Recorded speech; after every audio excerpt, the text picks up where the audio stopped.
A word from the author. In every chapter of this book, mention has been made of the money-making secret which has made fortunes for hundreds of exceedingly wealthy men whom I have carefully analyzed over a long period of years. The secret was brought to my attention by Andrew Carnegie more than half a century ago.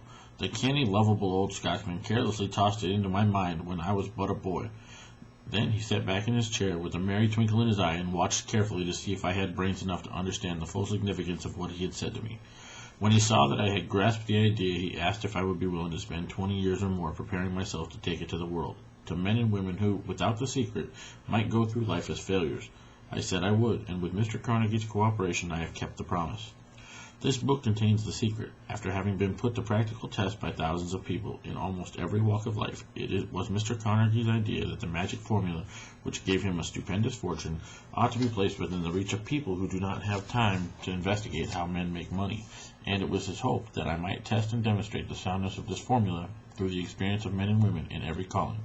He believed the formula should be taught in all public schools and colleges, and expressed the opinion that if it were properly taught, it would so revolutionize the entire educational system that the time spent in school could be reduced to less than half. In the chapter on faith, you will read the astounding story of the organization of the giant United States Steel Corporation, as it was conceived and carried out by one of the young men through whom Mr. Carnegie proved that his formula will work for all who are ready for it. This single application of the secret by Charles M. Schwab made him a huge fortune in both money and opportunity. Roughly speaking, this particular application of the formula was worth $600 million. These facts, and they are facts well known to almost everyone who knew Mr. Carnegie, give you a fair idea of what the reading of this book may bring to you, provided you know what it is that you want. The secret was passed on to thousands of men and women who have used it for their personal benefit, as Mr. Carnegie planned that they should. Some have made fortunes with it, others have used it to successfully create harmony in their homes. A clergyman used it so effectively that it brought him an income of upwards of $75,000 a year. Arthur Nash, a Cincinnati tailor, used his near-bankrupt business as a guinea pig on which to test the formula. The business came to life and made a fortune for its owners. It is still thriving, although Mr. Nash has gone. The experiment was so unique that newspapers and magazines gave it more than $1 million worth of ludicrous publicity. The secret was passed on to Stuart Austin Weir of Dallas, Texas. He was ready for it, so ready that he gave up his profession and studied law. Did he succeed? That story is told too. While serving as an advertising manager for the LaSalle Extension University when it was little more than a name, I had the privilege of seeing J.G. Chaplin, president of the university, use this formula so effectively that he made LaSalle one of the greatest extension schools of the country. The secret to which I refer has been mentioned no fewer than 100 times throughout this book. It has not been directly named, for it seems to work more successfully when it is merely uncovered and left in sight, where those who are ready and searching for it may pick it up. That is why Mr. Carnegie tossed it to me so quietly, without giving me its specific name. If you are ready to put it to use, you will recognize this secret at least once in every chapter. I wish I might feel privileged to tell you how you will know if you are ready, but that would deprive you of much of the benefit you will receive when you make that discovery in your own way. If you have ever been discouraged, if you have had difficulties to surmount which took the very soul out of you, if you have tried and failed, if you were ever handicapped by illness or physical affliction, the story of my son's discovery and use of the Carnegie formula may prove to be the oasis in the desert of lost hope for which you have been searching.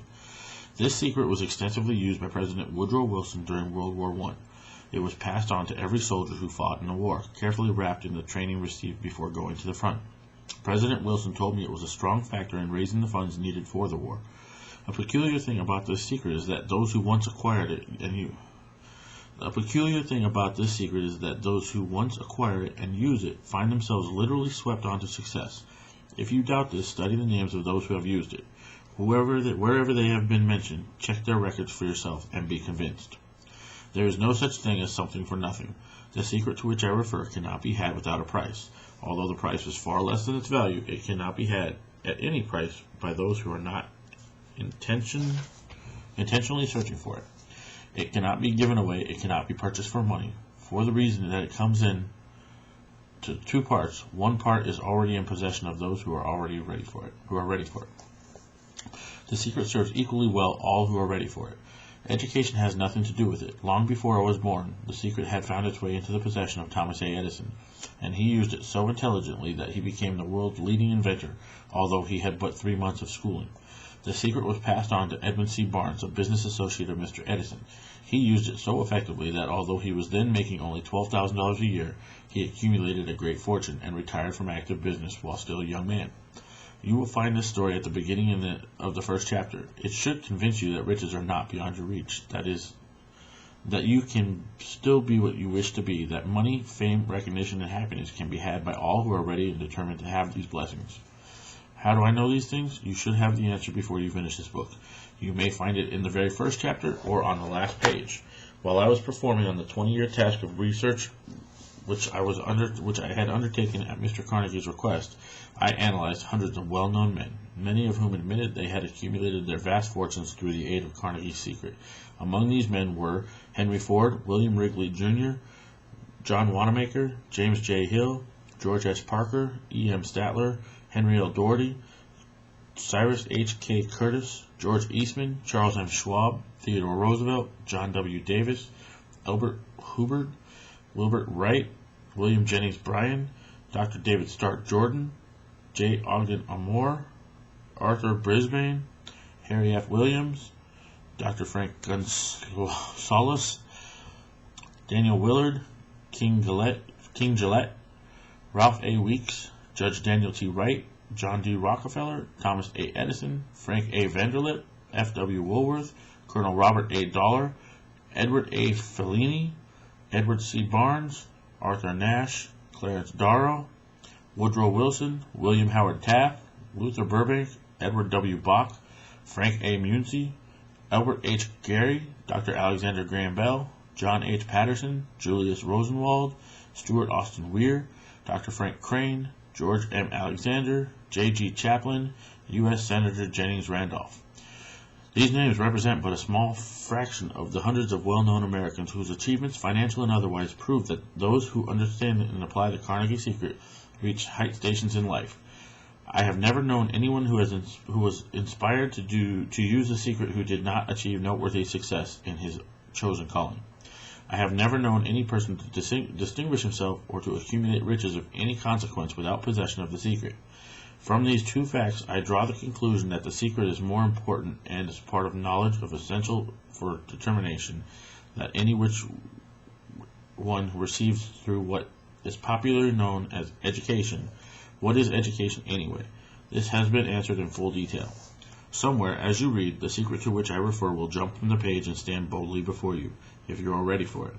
When it appears, you will recognize it. Whether you receive the sign in the first or the last chapter, stop for a moment when it presents itself and turn down a glass, for that occasion will mark the most important turning point of your life. Remember, too, as you go through the book, that it deals with facts and not fiction, its purpose being to convey a great universal truth through which all who are ready may learn what to do and how to do it. They will also receive the needed stimulus to make a start.